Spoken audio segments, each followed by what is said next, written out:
मित्रांनो, तुमचं पुन्हा एकदा GB स्टोरी टेलर या यूट्यूब चॅनलवर स्वागत आहे. आजच्या आपल्या गोष्टीचं नाव आहे रात्र आरंभ. लेखक संजय कांबळे. पण गोष्ट सुरू करण्याआधी जर कोणी ह्या चॅनलवर पहिल्यांदाच आलेले असाल तर त्यांनी ह्या चॅनलला सबस्क्राईब करायला विसरू नका. चला तर मग अजिबात वेळ न घालवता गोष्टीला सुरुवात करूया.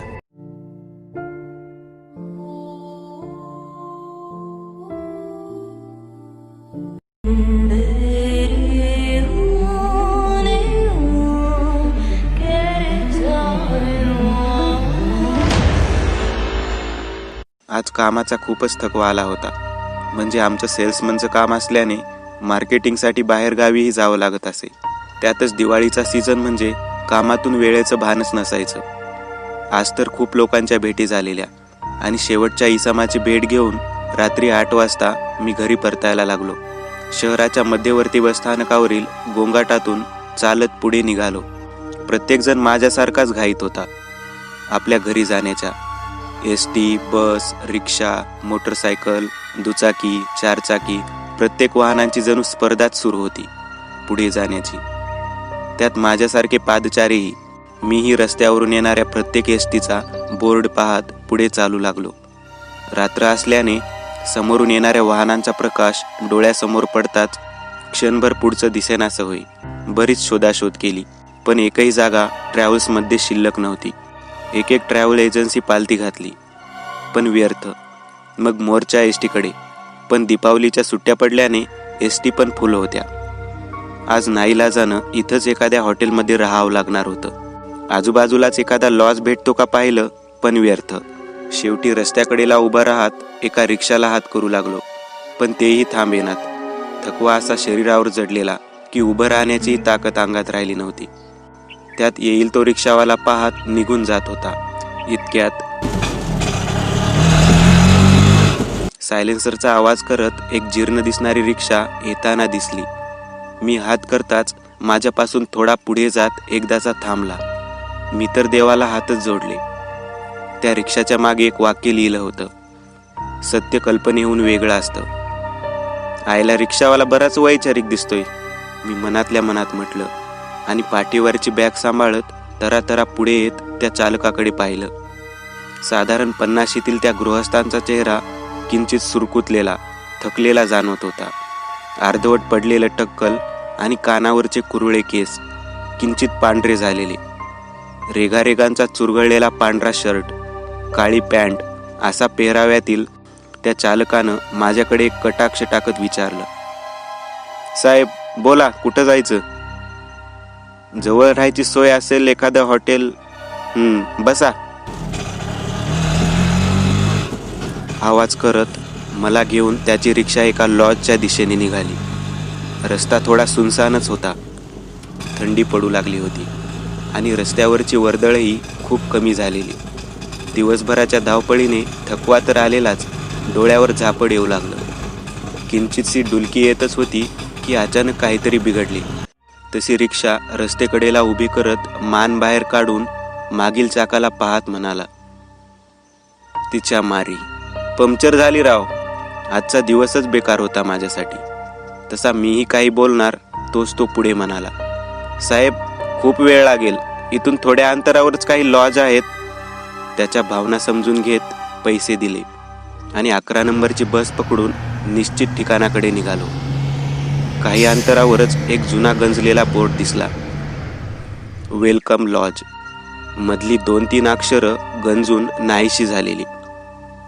त्यावर एक छोटा पिवळसर रंगाचा अंधुक बल्ब आपल्या परीनं त्या बोर्डावरचं लिखाण ये जा करणाऱ्या लोकांपर्यंत पोहोचवण्याचं काम करत होता. जेवणाची, राहण्याची उत्तम सोय. मी तर देवाला हातच जोडले. समोरच एक छोटासा बंगला टाईप, घर टाईप, चाळ टाईप. म्हणजे हे बांधणाऱ्या आर्किटेक्टच्या डोक्यात नेमकं काय होतं हा संशोधनाचाच भाग होता. म्हणजे आजूबाजूला थोडी लहान मोठी नारळाची, आंबा आणि अशोकाची झाडे. म्हणजे लांबून बंगला वाटत असला तरी कौलारू घर असल्यासारखे बांधकाम. आणि समोरून पाहिलं तर मध्ये तो बंगला आणि दोन्ही बाजूला छोट्या छोट्या कौलारू खोल्या. खोल्यांच्या बरोबर समोर लांब अशी 4 फूट उंचीची भिंत. यामधून 2च माणसे चालू शकतील एवढंच अंतर. गंज चढलेल्या त्या गेटला सरकवत आवाज करत बाजूला झाले. त्यामधून मी आजूबाजूच्या काळोखात पाहत आत गेलो.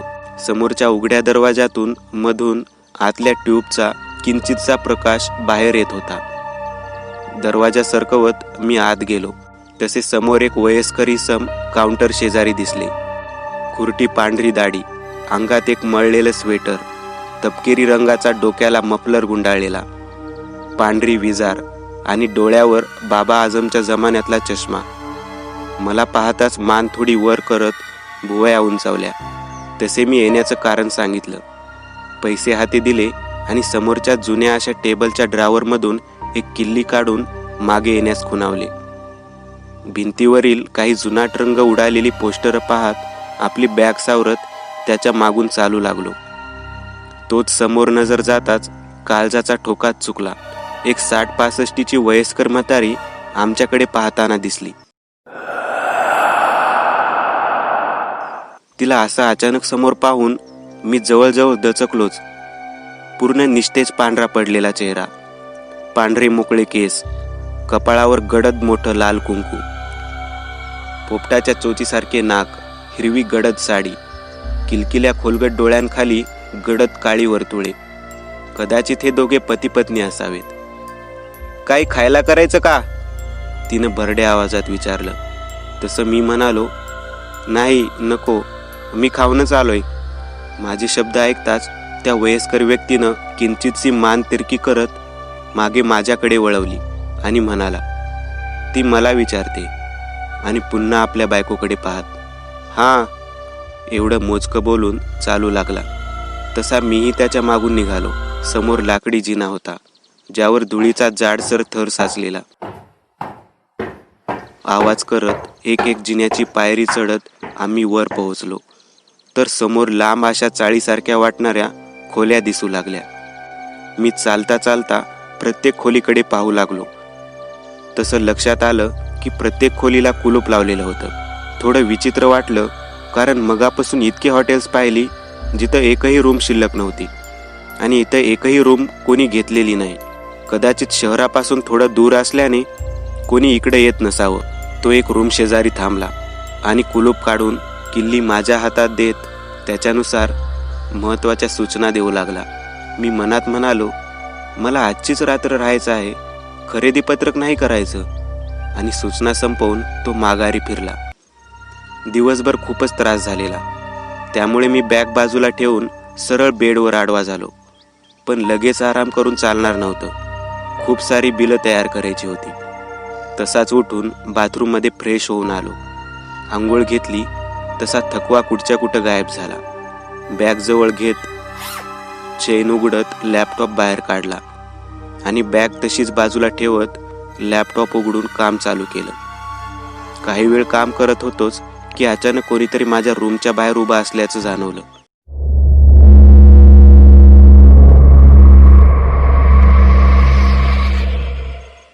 पण मीही दुर्लक्ष केलं, कारण काम संपवायचं होतं. पण खूप वेळ मला ती चाहूल जाणवतच होती. घड्याळात पाहिलं तर रात्रीचे 12 वाजून गेलेले. कसलाच आवाज न करता मी लॅपटॉप बेडवर ठेवला आणि हळूच खाली उतरत दरवाजाच्या दिशेने चालू लागलो. एक जीवघेणी शांतता रूममध्ये पसरली होती. भिंतीवरील त्या घड्याळाचे काटे आणि हृदयाचे ठोके अगदी स्पष्ट ऐकू येत होते. दरवाजा पलीकडून येणारी चाहूल अजूनही जाणवत होती. दरवाजाच्या एकदम जवळ जात हळूच हात दरवाजावर टेकवत मी डावा कान दरवाजाला चिकटवून पलीकडे होणारी हालचाल ऐकू लागलो. कुणीतरी बाहेर उभं होतं. त्याच्या श्वासाचा आवाज आणि एखाद्या हिंस्र श्वापदासारखी घरघर मला स्पष्ट ऐकू येत होती. बाहेरून येत असलेली ती भयंकर विचित्र चाहूल यामुळे माझ्या काळजाची धडधड मात्र प्रत्येक क्षणाला वाढत होती. पण थोडा धीर एकवटून मी कीहोलमधून काही हालचाल दिसते का ते पाहू लागलो. पण काहीच दिसत नव्हतं. तो घरघरणारा आवाज माझ्या रूमपासून थोडा पुढं जात असल्यासारखं वाटू लागलं. तसा कोणताही आवाज न करता एकदम शिस्तीने दरवाजा उघडला आणि मान किंचितशी बाहेर काढून आवाजाच्या दिशेने पाहू लागलो. पण कोणीच नव्हतं. फक्त एक कमालीची दुर्गंधी आणि जीवघेणी थंडी इतकंच स्पष्टपणे जाणवत होतं. बाहेरील व्हरांड्यात एक अंधुकसा बल्ब तेवढाच होता. बाहेर कोणीच नव्हतं. हे पाहून थोडं विचित्र वाटलंच आणि भीतीही वाटू लागली. आजूबाजूला पाहत मागे परतलो. आत येऊन रूमचा दरवाजा नीट बंद करून घेतला. खोलीत सर्वत्र माझी संशयित नजर फिरू लागली. काहीतरी विचित्र आहे या जागेत, याची पुसटशी जाणीव होऊ लागली होती. ही जीवघेणी शांतता, अनामिक चाहूल मनात नको नको त्या विचारांनी घर केलं. आणि तोच माझी खास मैत्रीण प्रियाचा कॉल आला. जवळजवळ दचकलोच. लॅपटॉपवरून व्हिडिओ कॉलिंग नेहमीच आणि रोजचंच असायचं. त्यात तिच्या कॉलेजलाही सुट्ट्या असल्याने बोलताना वेळेचं भानच राहायचं नाही. चेहऱ्यावरची भीती लपवत तिच्याशी बोलू लागलो. नेहमीच्या गप्पा चालू झाल्या. आमच्या गप्पा रंगात आल्याच होत्या की बोलता बोलता अचानक ती थांबली आणि कुतूहलाने स्क्रीनवर पाहू लागली. काय झालं म्हणून विचारलं, पण ती आणखीनच सूक्ष्म नजरेने काहीतरी पाहत होती. तशी मला थोडी भीती वाटू लागली. मीही माझ्या आजूबाजूला पाहत तिला काही विचारणार, तोच आपला हात दाखवत मला गप्प राहायला खुणावलं आणि अचानक मला म्हणाली, आणखी कोण आहे तुझ्या रूममध्ये? तसं मी म्हणालो, नाही ग, मी एकटाच आहे. हे बघ, तू मला स्टुपिड बनवू नका. सांग कोण आहे आणखी? तुझ्या मागून कोणीतरी चालत गेल्याचं आता मी पाहिलं. मी तिला पूर्ण रूममध्ये लॅपटॉप फिरवून दाखवला, पण ती जास्तच भडकली. तू कोणासोबत आहे सांग स्पष्ट. एक पांढरा ड्रेस घातलेली मुलगी तुझ्या मागून चालत गेली. मला उगच. ती बोलता बोलता थांबली आणि कॉल कट केला. मला तर तिचा खूपच राग आला आणि त्याहून जास्त भीती वाटू लागली. मी पुन्हा प्रियाला कॉल करू लागलो, पण ती कॉल घेतच नव्हती. दिवसभर खूपच त्रास झालेला, त्यामुळे लॅपटॉप बाजूला ठेवला आणि आडवा झालो. दिवसभराच्या थकव्यानं थोड्या वेळातच मला छान झोप लागली. तोच एक विचित्र आवाजाने किंचितशी जाग आली. काय होतं ते समजत नव्हतं, पण खूपच किळसवाणं वाटत होतं. स्वप्न पाहतोय की खरंच तो आवाज येतोय हे समजत नव्हतं. डोळ्यावर झोप होतीच. कोणीतरी धारदार सुरा खसखन शरीरात खुपसताच मांस भेदत आत शिरला आणि त्या असह्य वेदनेनं कणत कळवळून गेलं. कदाचित शरीरात तो धारदार चाकू खुपसताना त्याचं तोंड दाबून धरलं असावं. आता मात्र खूपच भीती वाटू लागली. अंगावरची चादर हळूच सरकावून पाहायचा प्रयत्न केला, पण त्या झिरो बल्बच्या अंधुकशा प्रकाशात काहीच स्पष्ट दिसत नव्हतं. तो आवाज माझ्या रूमच्या बाहेरून येत होता.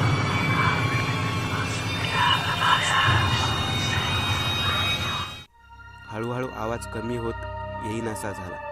तशी पुन्हा एकदा एक नीरव शांतता पसरली. मी मात्र त्या आवाजाचा वेध घेत पडून राहिलो. दिवसभराच्या दगदगीनं डोळ्यावरची झापड तशीच होती. एका कुशीवरून दुसऱ्या कुशीवर झालो आणि समोरच्या खिडकीत नजर गेली. तसं काळजात धस झालं. सरकन काटा आला आणि खाडकन उठून बसलो. एका मुलीची काळी कुट्ट आकृती खिडकीच्या पलीकडे उभी होती. लांब वक्राकार हातांची बोटे आणि आत वळलेल्या जाडसर नख्या, मोकळे सोडलेले पिंजरासारखे केस राहून राहून माझ्याकडे आपल्या मोठ्या चमकणाऱ्या डोळ्यांनी पाहत होती. मी झटकन उठून बसलो. तशी ती आकृती एकदम नाहीशी झाली. आता मात्र झोपच उडाली होती. न राहून पुन्हा त्या खिडकीवर नजर गेली. काचेच्या त्या खिडकीतून बाहेरचं नितळ चांदणं दिसत होतं. थोड्या वेळ तसाच बसून आजूबाजूला पाहू लागलो. एक कमालीची दुर्गंधी आणि गारवा अचानक वाढला होता. या घटना आणि असा अनुभव पूर्वी कधीच आला नव्हता. त्यामुळे थोडी भीती वाटतच होती.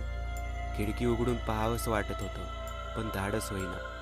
शेवटी तसंच पांघरून डोक्यावरून घेतलं आणि फक्त डोळे उघडे राहतील असे ओढून पडून राहिलो. आता एकदम लहानात लहान आवाज कानावर पडत होता. इतकी भयान शांतता होती की घड्याळातील तो सेकंद काटा स्पष्ट ऐकू येत होता. पण त्या सेकंद काट्यापेक्षा वेगात धावणारं माझं हृदय जे भीतीनं कधी बंद पडेल सांगता येत नव्हतं. काही वेळ ही भीषण शांतता तशीच राहिली आणि पुन्हा डोळे मिटू लागले. झोपेचं अंमल दिसू लागलंच होतं की इतक्यात माझ्या रूमच्या बाहेर काहीतरी फरफटत न्यावं असा आवाज येऊ लागला.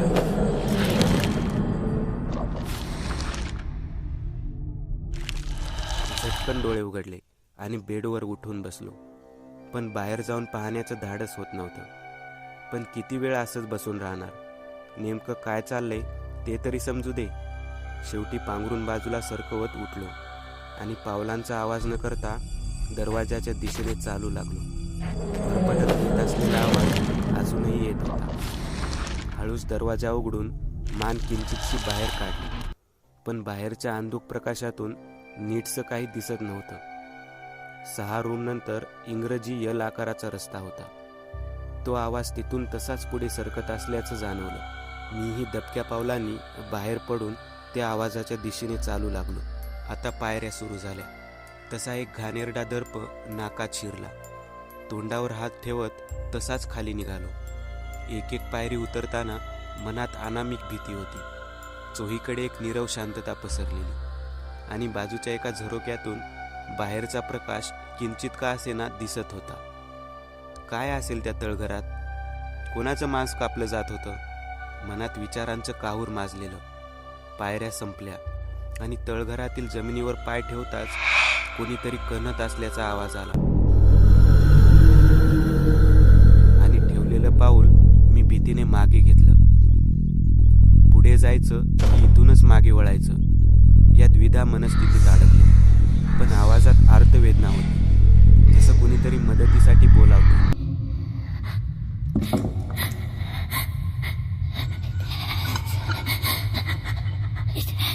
आणि मी पाऊल पुढं टाकलं.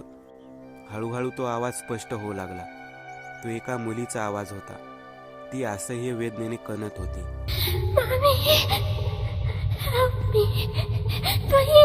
प्रत्येक आवाजात किमान 10 सेकंद नीरव शांतता आणि पुन्हा तिचा तो असह्य यातनांनी भरलेला आवाज.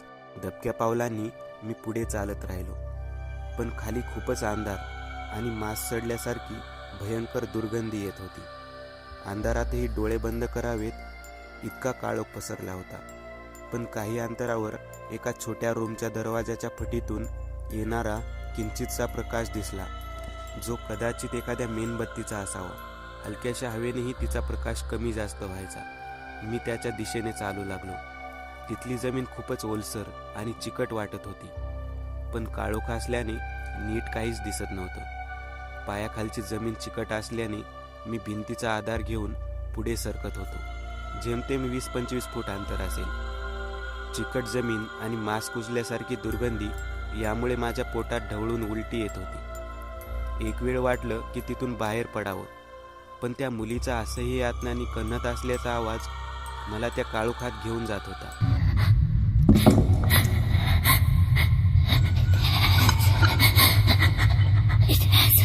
मी त्या खोलीजवळ गेलो आणि अंधारातच दरवाजाची कडी चापायला सुरुवात केली. पण त्याला मोठं कुलूप असल्याचं लक्षात आलं. आतून ती मुलगी असह्य वेदनांनी कणत होतीच. दरवाजाच्या फटीतून आत पाहण्याचा प्रयत्न केला, पण काहीच दिसत नव्हतं. आतील मुलीला ऐकू जाईल इतक्याच आवाजात मी हाक दिली. हॅलो, तुम्ही ठीक आहात? तुम्हाला मदत हवी आहे का?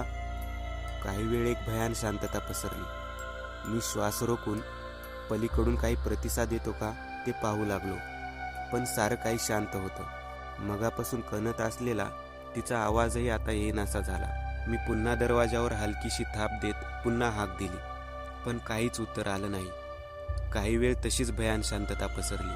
तोच आतून किंचितसा पण विचित्र आवाज येऊ लागला. साखळीचा आवाज. लोखंडी साखळीने कुणाला तरी जखडून ठेवलं असावं असा आवाज. कोणी आहे का आत? मी पुन्हा हाक दिली. तसा पुन्हा तोच कणत असलेला केविलवाना आवाज आला. Someone is in the room. Mommy? Somebody is watching me. त्या मुलीचा आवाज ऐकून वाटलं की एका भयान मृत्यूच्या जबड्यात सापडून जिवंत राहण्यासाठी शेवटची केविलवाणी धडपड करत आहे. Mommy? थांबा, घाबरू नका, मी काहीतरी करतो. आणि उजव्या खांद्याने मी दरवाजावर धक्के मारू लागलो. तशी आतून ती मुलगी मदतीसाठी विनवणी करू लागली. दरवाजा जरा मजबूतच वाटत होता.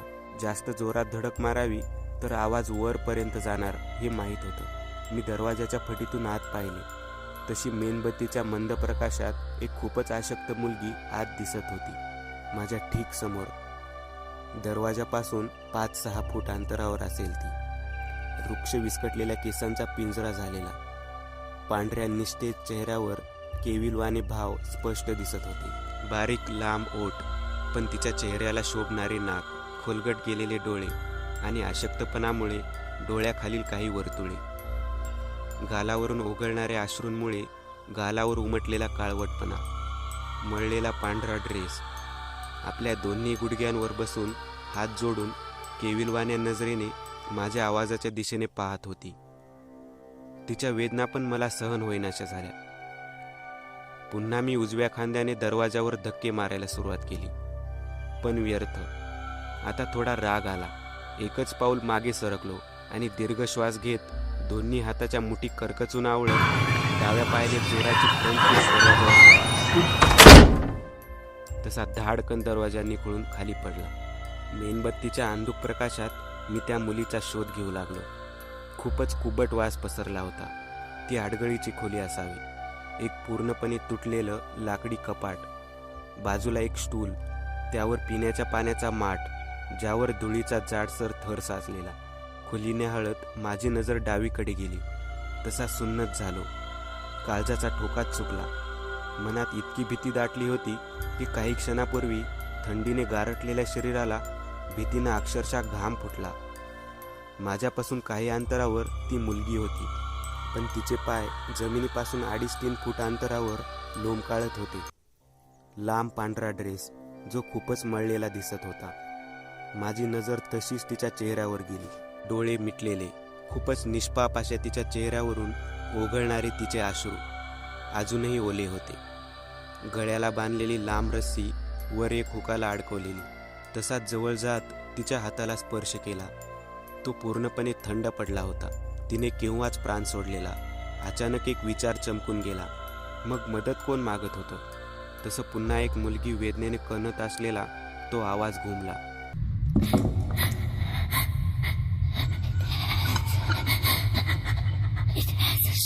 मी भीतीनं समोर त्या मुलीच्या चेहऱ्याकडे पाहिलं. तसं डोकं सुन्न झालं. तिनं किंचित आपलं तोंड उघडलं आणि कण्हू लागली. माझ्यासमोर छताला फास लावून लटकणाऱ्या एका मुलीचं प्रेत कणत होतं. भीतीनं काळीच फुटते की काय असं वाटत होतं. तोच त्या लटकणाऱ्या मुलीनं झटकन आपले डोळे उघडले. तिचे रक्ताळलेले ते डोळे पाहताच मी मागे कोसळलो. पण मागे असलेल्या भिंतीनं मला सावरलं. त्या भिंतीचा आधार घेत समोरचं भयान दृश्य पाहत होतो. अचानक त्या मुलीचं शरीर सडू लागलं. काही सेकंदात त्या मुलीचं पूर्ण शरीर सडून त्याचे तुकडे खाली पडू लागले. तोच लक्षात आलं की माझ्या पायांवर काहीतरी जाणवते. कसलीशी वळवळ, खूपच किळसवाणं वाटत होतं. पाय झटकून पुन्हा मी समोर पाहू लागलो, तर छताला अडकलेली ती जीर्ण झालेली दोरी तेवढीच लटकत होती आणि तिथंच खाली हाडांचे अवशेष पडले होते. पुन्हा पायावर काहीतरी जाणवू लागली. तशी माझी नजर खाली गेली आणि त्या मेणबत्तीच्या प्रकाशात एक खूपच किळसवाणं दृश्य दिसलं. खाली जमिनीवर मांस खाणाऱ्या आळ्या पसरल्या होत्या आणि त्या माझ्या पायांवर चढण्याचा प्रयत्न करत होत्या. पोटात ढवळून आलं. तिथून बाहेर पडणार तोच माझं लक्ष समोरच्या पायऱ्यांवर गेलं. पायऱ्यांवरून किंचितसा उजेड खाली येत होता. माझ्या लक्षात आलं की मगाशी दरवाजा तोडल्याच्या आवाजानं तो म्हातारा उठलाय. अंधारात चाच पडत मागे गेलो आणि भिंतीच्या आडोशाला उभं राहत किंचितशी मान बाहेर काढून त्या प्रकाशाच्या दिशेने पाहू लागलो. हातात कंदील घेऊन ती वयस्कर म्हातारी पायऱ्यांवरून खाली येत होती. मी कसलाच आवाज न करता बाहेर कंदील घेऊन येणाऱ्या त्या म्हातारीकडे पाहत होतो. पण त्यावेळी माझ्या पायांवर वाढत असलेली वळवळ, ती किळसवाणी जाणीव अंगावर काटा आणत होती. पोटात ढवळून येत होतं. डोळे घट्ट मिटून स्वतःचं तोंड दाबून धरलं. एखादा यंत्रमानव चालत यावा तशी ती चालत येत होती. तिच्या पावलांची चाहूल जाणवताच किलकिल्या नजरेने तिच्याकडे पाहिलं.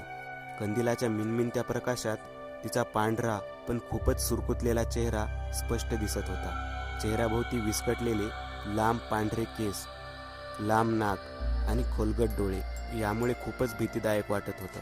तशीच चालत चालत ती 60 बाय 30 एवढ्या मोठ्या तळघरात फिरू लागली. मी तसाच श्वास रोखून तिच्याकडे पाहत होतो.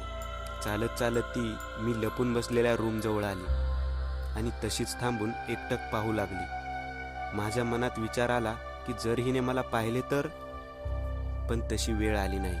ती म्हातारी तशीच चालत वर निघून गेली. ती वर गेल्याची खात्री करून पाय झाडतच मी त्या खोलीतून बाहेर पडलो. झपाझप पावले टाकत वर आलो आणि आजूबाजूचा कानोसा घेत हळूच माझ्या रूममध्ये शिरत दरवाजा बंद केला. ते भीषण दृश्य डोळ्यांसमोर नाचू लागलं आणि पोटात ढवळून आलं. आता एक सेकंदही या ठिकाणी थांबायची इच्छा नव्हती. बाजूला ठेवलेली बॅग उचलली आणि बेडवर पसरलेलं माझं साहित्य एकत्र करू लागलो. कपडे, लॅपटॉप बॅगेत कोंबले. तोच कोणीतरी माझ्या मागे उभे असल्याचं जाणवू लागलं. मागे पाहण्याची हिंमत होत नव्हती. औंढा गिळत काही वेळ तसाच उभा राहिला, पण मागे कोण उभा असेल या जाणीवेनं अंगावर काटा येऊ लागला. मी दरवाजा तर नीट बंद केला होता, पण मी नव्हतो तेव्हा कोणीतरी आत येऊन लपून बसले असावे. पण कोण असेल? या भयान शांततेत मला त्याच्या श्वासांचा आवाज, त्यातली घरघर स्पष्ट ऐकू येऊ लागली. बेडवर पडलेल्या टीव्हीचा रिमोट हातात घेतला आणि करकचून आवळून धरत हल्ल्याच्या तयारीत झटकन मागे वळून पाहिलं, पण कोणीच नव्हतं. श्वास कमालीचा वाढलेला. तो रिमोट तसाच आक्रमणाच्या पावित्र्यात धरून आजूबाजूला पाहत धीम्या पावलांनी चालत दरवाजाकडे चालू लागलो. दरवाजा नीट बंद असल्याची खात्री केली. तोच फट असा आवाज आला आणि सर्वत्र अंधार पसरला. शेट यार, हिला पण आताच जायचं होतं. तसा जोरात भिंतीवर हात मारत मागे फिरलो आणि काळजाचा ठोकाच चुकला. भीतीनं दातखिळीच बसली. पाय जमिनीत रुतल्यासारखं वाटत होतं. समोरच्या खिडकीतून किंचितसा प्रकाश आत येत होता. त्या खिडकीच्या पलीकडे कोणीतरी उभे किलकिल्या डोळ्यांनी मला पाहत होते. चेहरा केसांनी पूर्ण झाकलेला होता. ती आकृती कसलीही हालचाल न करता तशीच उभी होती. माझ्या डोळ्यांचे पाते लवते न लवते तोच क्षणात ती आकृती नाहीशी झाली. मोबाईल काढून टॉर्च सुरू करत कशीबशी बॅग भरली आणि मागे फिरणार तोच बेड खालून कोणीतरी माझे पाय गच्च पकडले. तसा हादरून गेलो. त्या हातांची पकड आणि ओलसर स्पर्श खूपच भीतीदायक पण किळसवाना वाटत होता. एका झटक्याने माझे पाय ओढले गेले. तसा जोरात जमिनीवर आदळलो. कोणीतरी मला खेचत होतं आणि मी जीवाच्या आकंताने माझे पाय त्या पकडीतून सोडवण्याची धडपड करू लागलो. तसा एका मुलीचा भरडा आवाज त्या रूममध्ये घुमला. तुला आता इथून कोणीच सोडू शकत नाही. त्या आवाजाने डोक्यात लाल मुंग्याचे वारूळ उठले. मी सुटण्याची धडपड करू लागलो, पण ते मला आत ओढण्याचा प्रयत्न करू लागले. मी जोरजोरात ओरडू लागलो, किंचाळलो. कसाबसा स्वतःला सोडवून रांगत सरपटत तिथून बाजूला होत दरवाजाच्या दिशेने धाव घेतली. पण दरवाजा काही केला उघडेना. खडखड करत लॉक उघडताना माझ्या काळजाचे ठोके स्पष्ट ऐकू येत होते. कसाबसा दरवाजा उघडून धावत सुटलो. लाकडी जिन्यावरून झपाझप पावले टाकत खाली आलो. हाक दिली, काका, अहो काका. मी सर्वत्र शोधायला सुरुवात केली, पण ते वयस्कर दाम्पत्य कुठेच दिसत नव्हते. जोरजोरात त्यांना आवाज देत शोधू लागलो, पण त्या ठिकाणी कोणीच दिसत नव्हतं. मोबाईलच्या प्रकाशात दरवाजा शोधायला सुरुवात केली. त्या भल्या मोठ्या बंगल्यांमध्ये मी एका रूममधून दुसऱ्या रूममध्ये जात होतो, पण बाहेर जाणारा दरवाजा कुठेच दिसत नव्हता. ओरडून ओरडून घसा कोरडा पडत चालला. कानात वारं भरल्यासारखं सैरावैरा धावत बाहेर पडण्याचा मार्ग खूप शोधला, पण कुठंच सापडत नव्हता.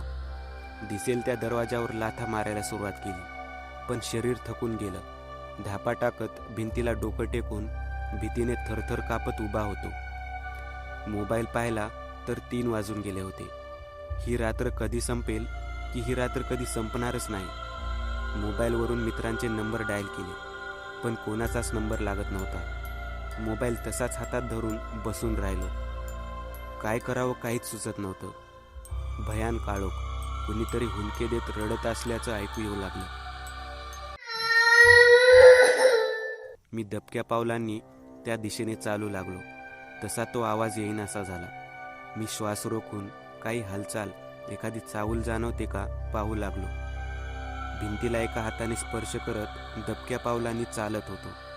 एक जीवघेणी शांतता आणि ती भंग करणारा माझा वाढलेला श्वास आणि काळजाची धडधड तेवढी स्पष्ट ऐकू येत होती.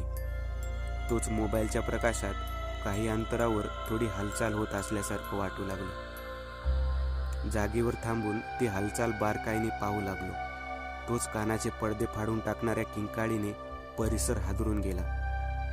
भीतीने डोळे मोठे करत समोर पाहू लागलो.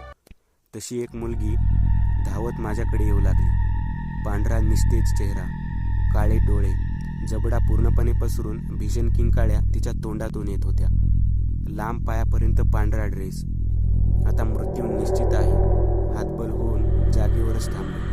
डोळे गच्च मिटून घेतले. श्वास वाढू लागला. त्या मुलीचा आवाज वेगाने माझ्याकडे येत होता. भीतीनं डोळ्यातून पाणी येऊ लागलं. तो आवाज अगदी माझ्याजवळ आला. तसं काळीच धडधड करू लागली. त्या भीषण मानसिक दबावाने अखेर मी जागेवरच बेशुद्ध झालो. झटकन डोळे उघडले तर पूर्णपणे अंधार होता, पण सगळं काही शांत वाटत होतं. बाजूला पडलेला मोबाईल उचलून त्यातला प्रियाचा फोटो पाहिला. खूप बरं वाटलं. फोन लागणार नाही माहीत होतं, तरी तिचा नंबर डायल केला आणि रिंग झाली. माझा आनंद गगनात मावेनासा झाला. पुन्हा एकदा अंगात शक्ती संचारली. ताडकन उठून उभा राहत ती कॉल रिसीव्ह करायची वाट पाहत होतो. रिंग तर चालू होती. रात्रीपासून कुणाचाच फोन लागत नव्हता, पण आता लागला. बोल, एवढेच मोजके शब्द तिने उच्चारले. कदाचित कालचा राग अजूनही होता. Hello hello Priya, please please help me. माझा थरथरणारा आवाज ऐकताच तिला काळजी वाटू लागली. तसं रात्री घडलेली सर्व हकीकत तिला सांगितली. मी शहराच्या उत्तरेला कच्च्या रस्त्यापासून काही अंतरावर वेलकम लॉजमध्ये अडकलोय. तिने सर्व माहिती लिहून घेत स्थानिक पोलिसांशी संपर्क केला. लगेचच पोलिसांनी माझ्या मोबाईलचे लोकेशन ट्रॅक करून शोधून काढण्याचं आश्वासन दिलं. मीही त्यांची वाट पाहत पूर्ण बंगल्यात फिरू लागलो. समोर ती काचेची खिडकी दिसली, ज्यात माझं अंधुकसं प्रतिबिंब दिसत होतं. खूपच संताप आलेला. हाताची मूठ करकचून आवळली आणि त्या काचेवर जोराचा ठोसा लगावला. तसा खळकन आवाज करत काचा इतरत्र विखुरल्या. एवढ्यावरच न थांबता रागारागातच त्या खिडकीवर लाथा मारून तोडून टाकली. शरीर थकलं होतं, पण मदतीसाठी साथ घालत एका रूममधून दुसऱ्या रूममध्ये चालत होतो. हेल्प हेल्प म्हणून जोरजोरात ओरडत राहिलो. पण मी जिथून आत आलो तिथं पाहिलं, पण चोहीकडे भिंतीच होत्या. बाहेर जायचा एकही मार्ग दिसत नव्हता. जमिनीवरच पडून होतो. बारीकशी चाहूल येताच सावध व्हायचो. चिरचिर आवाज करत एक उंदीर माझ्या समोर थांबला आणि आपल्या नाकावरील लांब मिशांनी परिसर चापसायला सुरुवात केली. मी किंचित डोळे उघडून त्याची हालचाल पाहतच होतो की टिव टिव आवाजानं माझे कान सावध झाले. मोबाईलची बॅटरी संपत आलेली. माहिती देऊन 8 तास झाले, पण कोणतेही पोलीस पथक आलं नाही आणि मोबाईलची बॅटरी पण संपत आलेली. मी पुन्हा प्रियाला फोन केला. हॅलो, प्लीज मदत कर. अजून का पोलीस आलेले नाहीत? प्लीज प्लीज मला इथून सोडव ग, तुझे उपकार. माझं बोलणं मध्येच थांबवलं आणि तिचं बोलणं ऐकून मी सुन्न झालो. पायाखालची जमीनच सरकली. काय चालू आहे समजायच्या पलीकडे होतं. भयभीत सुन्न मनाने सगळं ऐकत होतो.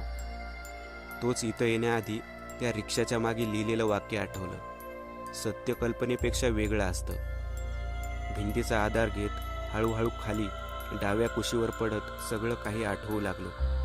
काही क्षणापूर्वीचं प्रियाचं बोलणं आठवलं. प्रिया म्हणाली होती, अरे कुठे आहेस तू? पोलीस त्या लॉजवर गेले होते.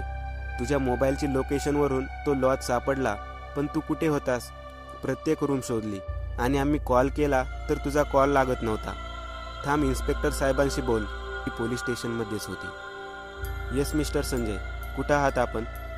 तो लॉज काही महिन्यापूर्वी बंद झालाय. त्याच्या मालकाने त्यांच्या वृद्ध बायकोने तिथं आत्महत्या केली होती आणि वेड्याच्या भरात त्याच्या नातीनेही फास लावून घेतला होता. 15 दिवसांनी त्यांचे सडलेले मृतदेह पोलिसांना मिळाले.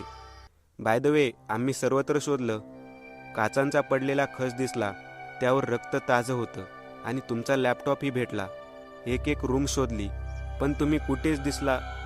ते पुढे बोलणार तोच टिवटिव आवाज करत बॅटरी संपली. डोळे बंद करून मी मात्र सुन्न होऊन जमिनीवर देह ठेवत म्हणालो, देवा, या रात्रीचा शेवट कधी होईल?